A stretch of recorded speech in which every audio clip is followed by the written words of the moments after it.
Quando foi a última vez que você ficou 1 hora sem tocar no celular e não sentiu uma vontade quase física de pegar ele de novo? Se você não lembra, fica até o final desse vídeo porque isso diz muito mais sobre a sua cabeça do que você imagina.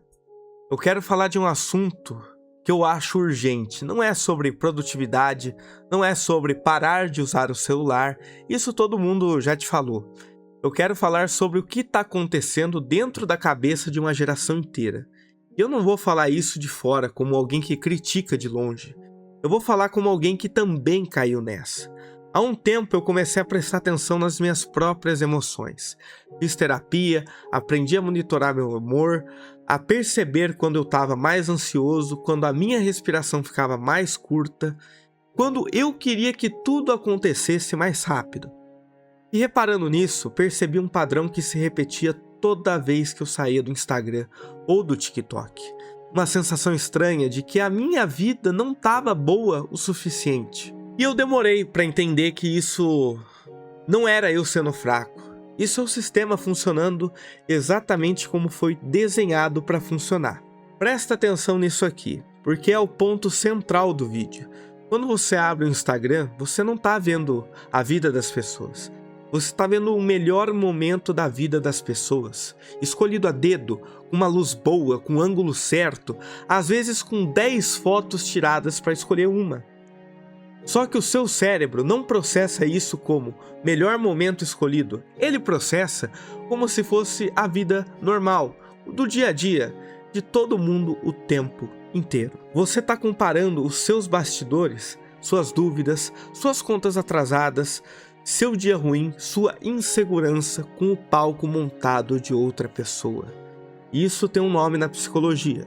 Chama-se teoria da comparação social. E ela sempre existiu. A diferença é que antes você comparava sua vida com uns 20, 30 conhecidos. Hoje você compara com milhares de pessoas o tempo inteiro, em alta definição direto do seu bolso. E aqui entra um dado que me assustou de verdade. O pesquisador Jonathan Haidt, num livro chamado A Geração Ansiosa, reuniu centenas de estudos mostrando que os índices de ansiedade e depressão em adolescentes começaram a subir de forma brutal, bem no momento em que o smartphone com uma rede social virou algo que todo adolescente carrega. E o grupo mais afetado, segundo ele, são as meninas. Por quê? Porque o Instagram é uma rede visual. É a rede da aparência, do corpo, da vida perfeita mostrada em foto. E adolescentes mulheres, numa fase em que a identidade ainda está se formando, ficam horas por dia comparando o próprio corpo, a própria vida, a própria popularidade com uma versão editada e filtrada de outras garotas. Não é força de vontade fraca. É um experimento social gigante, sem controle nenhum, rodando ao vivo numa geração inteira. Mas talvez você está pensando, mas eu não fico comparando corpo ou vida perfeita, eu só uso para passar o tempo. É aí que a coisa fica mais complicada ainda.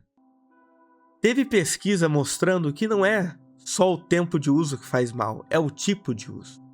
Quem usa rede social para interagir de verdade, mandar mensagem, marcar encontro, sofre bem menos. Quem usa de forma passiva, rolando feed, vendo a vida dos outros, sem interagir, tipo um espectador da vida alheia, é quem mais desenvolve sintomas depressivos. Ou seja, aquele momento que você acha que está só relaxando, rolando o feed sem pensar, é exatamente o momento que mais faz mal para sua cabeça. Você acha que está descansando, na verdade seu cérebro está processando, minuto após minuto, uma sequência de vidas parecem melhores que as suas. Então já temos duas coisas. Você compara seus bastidores com o palco dos outros, e o jeito mais comum de usar uma rede social é justamente o jeito que mais machuca. Só que ainda falta uma parte que explica por que é tão difícil parar. Muita gente pensa assim, beleza, então eu só preciso parar de comparar, ser mais forte mentalmente e resolvo isso. Bem, eu também pensei isso. Achei que bastava ter consciência do problema para me livrar dele.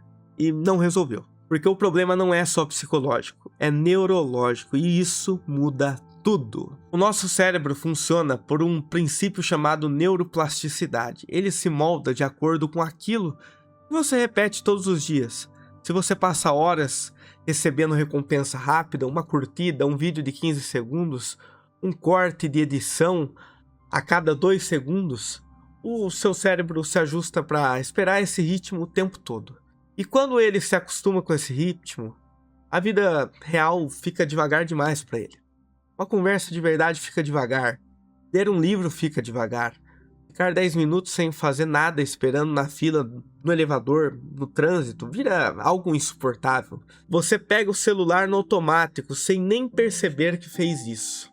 Tem um livro chamado A Extinção da Experiência, que fala de um conceito que eu acho perturbador, o interstício, o momento de tédio que existia antes das redes sociais tomarem esse espaço. Esse tédio, aparentemente inútil, era onde a sua cabeça processava o dia, refletia sobre a vida, descansava de verdade.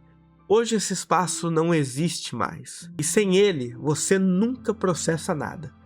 Só acumula estímulo em cima de estímulo, comparação em cima de comparação, sem nunca parar de digerir. E o resultado disso, junto com tudo que eu já falei, é uma pessoa que vive ansiosa, que se compara o tempo inteiro com uma vida que não existe de verdade, que não consegue mais ficar em silêncio, que não lembra o que consumiu ontem no feed, mas lembra perfeitamente que se sentiu mal depois.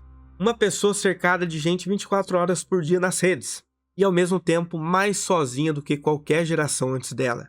Isso é o quadro completo.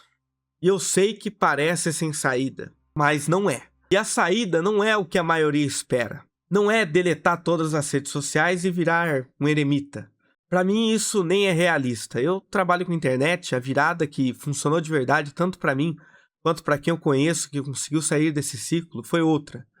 Parar de usar a rede social de forma passiva e sem intenção, e passar a usar ela com hora marcada e com propósito. Eu hoje entro na rede social, faço o que eu preciso fazer e saio. Coloco um horário fixo na agenda, tipo meia hora de manhã, meia hora à tarde, para olhar o que eu realmente quero olhar. O resto do meu dia, o celular fica em outro cômodo. E aquele momento de tédio que eu evitava a vida inteira, hoje eu deixo ele acontecer, sem culpa. E o que muda com isso não é só menos tempo de tela, é outra coisa, mais profunda ainda.